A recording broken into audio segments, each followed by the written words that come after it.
पाकिस्तान में कोई भी शख्स हाथ ना डाल पाया, उसके नाम के आगे से लोहा पाड़ ना हटवा पाया।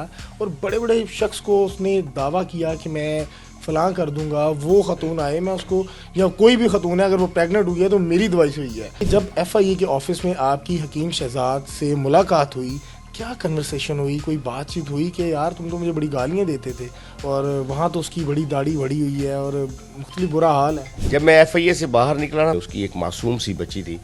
वो बच्ची जो है वो मुझसे रिक्वेस्ट कर रही है, अरदास कर रही है कि मेरे बाबा को छोड़ दें, मेरे बाबा को छोड़ दें, आप मेहरबानी करें, मेरे बाबा को छोड़ दें। तो फिर मुझे मेरी अपनी बेटी याद आ गई। मैं देख रहा था कि इसकी जो मिसिज़ हैं बड़ी, अल्लाह पाक उसको ज़िंदगी दे, और वो पर्दे की हालत में कभी ऐसे जा रही तो कभी ऐसे जा रही है। और उसने आके जब मुझे ये कहा कि आप भाई हैं, तो फिर मैं अवान फैमिली से ताल्लुक़ रखता हूँ। मैंने उसके सर पे हाथ रखा और उसको कहा कि आज के बाद मैं आपका भाई, मैं इसको माफ़ करता हूँ, सिर्फ इस हद तक कि इसकी ज़मानत हो जाए। अस्सलाम वालेकुम, आप देख रहे हैं दस्तक टीवी। मैं हूं आपका मेज़बान मियां अब्दुल्ला। नाज़रीन, शहजाद हकीम लोहा पाड़ का सॉफ्टवेयर अपडेट करवाने वाला शख्स मंजर आम पर आ गया, जिनका नाम अंसर आफ्ताब है, जिन्होंने उसका सॉफ्टवेयर अपडेट नहीं करवाया बल्कि उसके नाम के साथ जो एक मयूब लफ्ज लगाया जाता है लोहा पाड़, उसको भी अपडेट करवाकर 1112 लिखवा दिया है।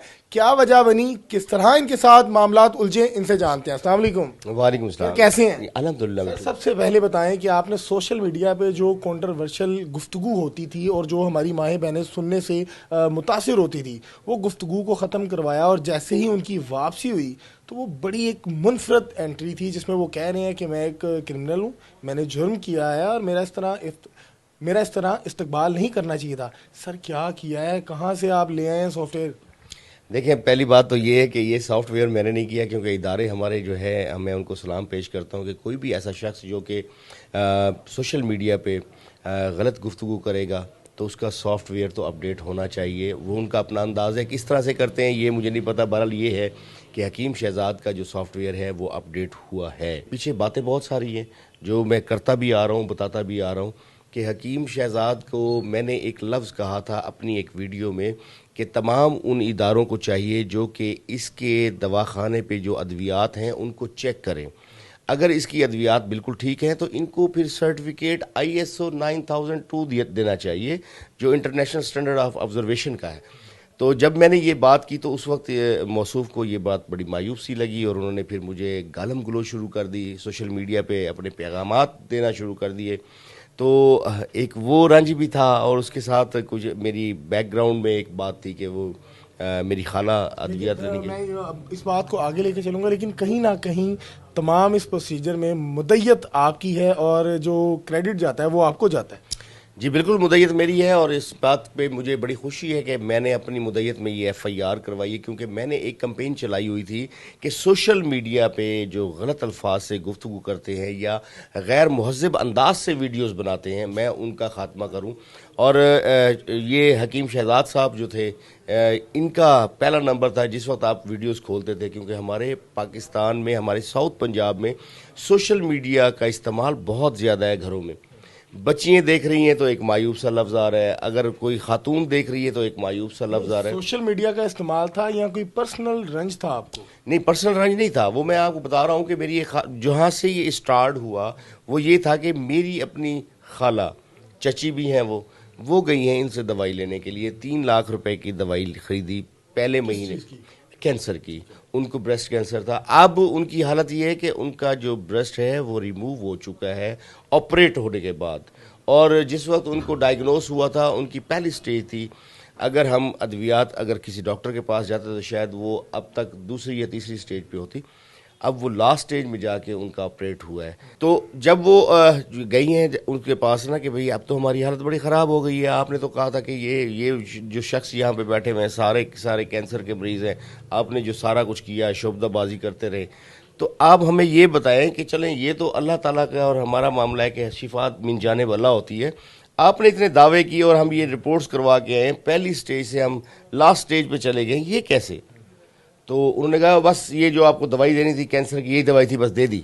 और उनको तजलील करके हद तक अमेज उनके साथ स्टाइल रख के उनको वहाँ से रवाना किया, और फिर उसकी वीडियो जो है वो अपने अकाउंट पे वायरल कर दी क्योंकि हमारा एक ख़ानदान है, पर्दे के पाबंद हैं। मेरी वो खाला जो है, उसने जब वो वीडियो देखी, उसके बेटों ने दिखाई, तो उनको बड़ा अफसोस हुआ कि ये कैसे मेरे साथ हो गया।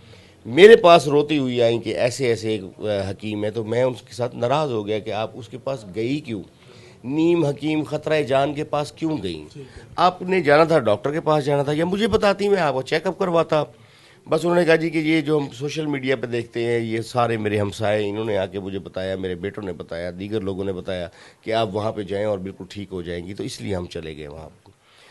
फिर भी मैं चुप हो गया। फिर उसके बाद मैं निश्तर में था अपनी वालदा के साथ, उनकी कीमो करवाने के लिए। मेरी वालदा को भी कैंसर है, वो डायग्नोस हुआ हुआ है। जब मैं वहाँ पे बैठा हुआ था तो एक खातून मेरे पास आई। उसने जब मुझे हाल दिया तो वो सेम मेरी खाला वाला हाल था। और उसने ये भी कहा, यहाँ पे जितने मरीज़ पड़े हुए हैं, आप एक एक से जाके अगर पूछें ना, तो 70% मरीज़ जो हैं वो आपको ऐसे मिलेंगे जो उसके पास से कैंसर के हवाले से डस के आए हुए हैं। तो ये मेरा था फिर स्टार्ट। आपने क्या उसको कॉल की, किस तरह उससे आपकी नहीं, कन्वर्सेशन शुरू हुई? नहीं, मेरे पास तो उसका नंबर ही नहीं था। मैंने फिर ये सोचा कि ये जो सोशल मीडिया पे काम कर रहा है, तो मैं इसी सोशल मीडिया पे इसको जवाब दूं। मेरी जो पहली वीडियो थी उसमें सिर्फ मैंने यही कुछ कहा था कि मैं इदारों को रिक्वेस्ट करता हूं, हमारे जो पाकिस्तान के मुस्तनद इदारे हैं, वो इसके दवाखाने पे जाकर चेक करें कि इसकी अद्वियात जो है वो अगर बिल्कुल ठीक है, और इसकी जो सनद है वो बिल्कुल ठीक है, और इसका जो तरीक़ाकार है वो बिल्कुल ठीक है, तो हमें क्या एतराज़ है? ठीक है, हमारा एक मरीज़ ठीक नहीं हुआ, या दो ठीक नहीं हुए, या तीन ठीक नहीं हुए, कुछ मरीज़ ठीक तो हुए होंगे। हमने ये रिक्वेस्ट जब की तो उसको ये बड़ी मायूब सी लगी और गलत लगी। फिर उसके बाद उसने गालम गलोच का सिलसिला शुरू कर दिया। जब उसने वीडियो बनाई तो फिर मैंने ये सोच लिया कि अब इसके साथ टेस्ट मैच शुरू हो गया। फिर मैं भी बनाता रहा, लेकिन हर वीडियो में मैं कानून और आइन को मलूज़ खातिर रखते हुए वीडियोस बनाता था, और उर्दू में वीडियो बनाता था। और जब वो वीडियो जाती थी, वेरी नेक्स्ट डे उसका जनाब गालम गलोच का मैसेज, और अपने उसके लोगों की तरफ से गालम गलोच कि हम तुझे उठवा लेंगे, ब्रस्ट मार देंगे, कच्चे के डाकुओं से हमारा ताल्लुकात है। वो शहजाद हकीम क्या है? यस, और उसके नौकर कह रहे हैं, कभी कोई कह रहा है। उसका एक पूरा एक प्लान करदा एक पूरी टीम थी जो हमें गालियां दे रही थी। और मैं इस बात पे खुश था कि ये मुझे गालियां दे रहे हैं, मैं इनको जवाब नहीं दूंगा, क्योंकि इनकी गालियां जो है मैं रिकॉर्ड करता जा रहा हूँ। और मैंने जो अपना एक माटो बनाया है कि सोशल मीडिया से मैं गैर महज़ब अंदाज से जो वीडियो बनाएगा, या ज़ूमानी फ़िक्रों से या वल्गर फ़िक्रों से, मैं उसका मुहासबा करूँगा। तो मुहासबे में ये पहला शख्स था जो आया। उसके बाद आप देख लें, आप सोशल मीडिया पे बहुत सारी चीज़ें ठीक हो गई हैं।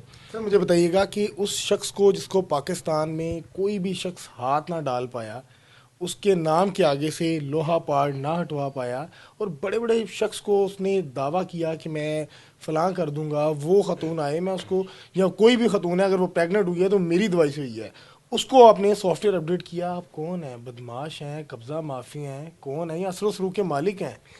मैं अल्लाह का बंदा हूँ, और सबसे बड़ी बात यह है कि अल्लाह को मैं मानता हूँ। ताकत सिर्फ अल्लाह की ज़ात की है और किसी की नहीं है। बात यह है कि मैं एक गरीब आदमी हूँ, एक मुतवस्सित तबके का शख्स हूँ। सियासी बयान है। ये सियासी नहीं, ये हकीकत बयान है। और अगर आप मेरे इलाके में जाके लोगों से पूछें तो मैं वो शख्स हूँ कि आप मुझे ज़मीन पे बिठाएं, मैं ज़मीन पे बैठ जाऊँगा। सर लास्ट में मुझे बताइएगा कि जब एफआईए के ऑफिस में आपकी हकीम शहजाद से मुलाकात हुई, क्या कन्वर्सेशन हुई, कोई बातचीत हुई कि यार तुम तो मुझे बड़ी गालियां देते थे, और वहाँ तो उसकी बड़ी दाढ़ी बड़ी हुई है और मुख्तलिफ बुरा हाल है? जब उसने मुझे देखा तो सबसे पहले ना वो आके मुझे गले मिला। मुझे अभी भी याद है, उसने कहा कि पहली बात तो ये है, मैं तुझसे माफ़ी मांगता हूँ। मुझे नहीं पता था कि एक मैं बड़े बंदे से हाथ डाल बैठा हूँ। मकसद कहने का ये है कि मुझसे ज़्यादा पढ़े लिखे से के साथ हाथ डाल बैठा हूँ। दूसरे लफ्ज़ों में आप ये भी कह सकते हैं कि मैं एक मुस्तनद सहाफ़ी हूँ, इसलिए वो, क्योंकि मैं 18 साल से सहाफ़त करता आ रहा हूँ। जो हकीम शहजाद का ये कहना था कि मैं तुझे गलत समझ बैठा था कि यार ये कोई टिकटॉकर है या एक मामूली सा कोई सहाफ़ी है, जबकि मामूली कोई नहीं होता। मामूली इज़्ज़त और ज़िल्लत देने वाली ज़ात मेरे रब की होती है। इसने ये समझ रखा था कि मैं यहाँ का डॉन बन चुका हूँ, मैं यहाँ का बड़ा ताकतवर आदमी हूँ। बाज़ औक़ात अगर आप इसकी वीडियोस देखें तो ये 10-10 गाड़ियों में निकलता था, और ऊपर वहाँ लिखा हुआ था कि वो जो एक मायूब सा लफ्ज़ है, वो ग्रुप जा रहा है। ठीक है जी। तो मेरी जो समझ में आया वो कि ये था कि ये शख्स जो है ना, ये अपने आप को कुछ और समझ चुका है, उसकी गर्दन में सरिया आ चुका है। तो मैंने उसको बड़े प्यार प्यार से समझाता रहा। उसके बाद इदारों ने फिर मेरा साथ दिया, मैंने जाके रिक्वेस्ट की। उसके बाद जो हुआ वो आप भी जानते हैं, पूरी दुनिया जानती है। माफ़ी कैसे दी उसको, किस तरह आपने उसको माफ़ कर दिया, जबकि आप बता रहे हैं कि उसने मुझे बहुत गंदी और गलीज़ गालियाँ दी? किस तरह आपका दिल किया कि इसको मैं माफ़ कर दूँ? जब मैं FIA से बाहर निकला ना, तो मुझे एक लड़के ने वीडियो दिखाई, और वो उस वीडियो में उसकी एक मासूम सी बच्ची थी। वो बच्ची जो है वो मुझसे रिक्वेस्ट कर रही है, अरदास कर रही है कि मेरे बाबा को छोड़ दें, मेरे बाबा को छोड़ दें, आप मेहरबानी करें, मेरे बाबा को छोड़ दें। तो फिर मुझे मेरी अपनी बेटी याद आ गई कि मेरे साथ भी अगर ऐसे होता तो शायद मेरी बेटी भी ऐसे ही इल्तिजा कर रही होती। तो एक तो वो थी जिस वक्त मैंने अपने आप को ना कूल डाउन किया, और उसके बाद फिर जब मैं कचहरी में गया, मैंने अपना वकील हायर किया, अपना कौंसल मुकर्रर किया। तो मैं देख रहा था कि इसकी जो मिसिज़ हैं बड़ी, अल्लाह पाक उसको ज़िंदगी दे, और वो पर्दे की हालत में कभी ऐसे जा रही तो कभी ऐसे जा रही है। और उसने आके जब मुझे ये कहा कि आप भाई हैं, जब उसने ये कहा कि आप भाई हैं, तो फिर मैं अवान फैमिली से ताल्लुक़ रखता हूँ। हम बहनों की, बेटियों की इज़्ज़त करना जानते हैं, माँओं की इज़्ज़त करना जानते हैं। कभी उनके सामने सर नहीं उठाया। मैंने उसके सर पे हाथ रखा और उसको कहा कि आज के बाद मैं आपका भाई, मैं इसको माफ़ करता हूँ, सिर्फ इस हद तक कि इसकी ज़मानत हो जाए। तो मैंने फिर उसकी मिसिस से एक लफ्ज़ कहा कि जो इसके नाम के साथ एक मायूब सा लफ्ज़ है, ये हटना चाहिए, और इसके साथ ये आप प्रॉमिस करें, उससे पूछें कि ये आज के बाद अपने दवाखाने पे ख़वातीन के साथ वीडियो नहीं बनाएगा, और उनके जो पोशीदा बातें वो नहीं कहेगा। सेलिब्रिटीज़ को तो ये वैसे ही कहता है ना जनाब कि अगर शाहिद अफरीदी, उसके बारे में बात कर दी, हिबा बुखारी के भी बात कर दी, अरशद नदीम के मुतल्लिक भी बात कर दी, जो हमारा कौमी हीरो था उसके मुतल्लिक भी बात कर दी। ये तो खैर इसकी आदत है अपना फेम हासिल करने के लिए। लेकिन जो मैंने बातें उनको कही कि एक तो ये गालम गलोच नहीं करेगा, दूसरा ये कि ख़वातीन की वीडियोज़ नहीं डालेगा। और आपको अमल हो रहा है?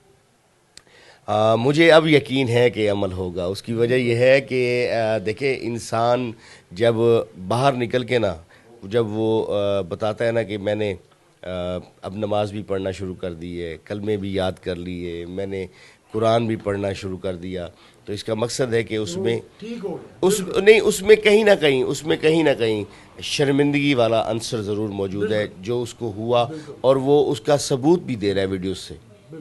जी नाज़रीन, हमारे साथ अंसर आफ्ताब साहब मौजूद थे, जिन्होंने बकल्लम खुद हकीम शहजाद लोहापाड़ के साथ जो नाम जुड़ा हुआ था लोहापाड़, उसको हटवाने के लिए मुकम्मल कोशिश की और उसमें कामयाब हुए। और यकीनन आप सोशल मीडिया पे देख भी सकते हैं कि आजकल जब वो कन्वर्सेशन कर रहे हैं, किसी के साथ बात कर रहे हैं, तो वो बता रहे हैं कि यार मेरे नाम के साथ जो है लोहापाड़ अब ख़त्म हो गया है। 1122 का उन्होंने जो तखल्लुस है अपने नाम के साथ मंसूब किया है, और ये ठीक है, फिर भी कुछ ठीक है। लेकिन पहले जब उनके माजी में अगर वीडियोस देखी जाए तो उसमें काफ़ी वल्गैरिटी आपको देखने को नज़र आती थी, और कभी भी कोई भी बात कर जाते थे, फंबल की सूरत में हो या किसी भी सूरत में हो, तो वो बाद में कहते थे कि ये वायरल होने के लिए की गई है। लेकिन ये वो मर्द मुजाहिद है जिसने पाकिस्तान के सोशल मीडिया को इस बेहयाई से पाक किया और अपना जो एक कदम था उसको आगे बढ़ाया, और ये कामयाब हुए। यकीनन ये एक दनिस्ता जो है लड़ाई भी है, और उसको उन्होंने फेस करते हुए तमाम मामलात किए हैं। अपनी राय से कमेंट सेक्शन में ज़रूर कहा कीजिएगा। मुझे दीजिएगा इजाज़त। अल्लाह ने के बाद।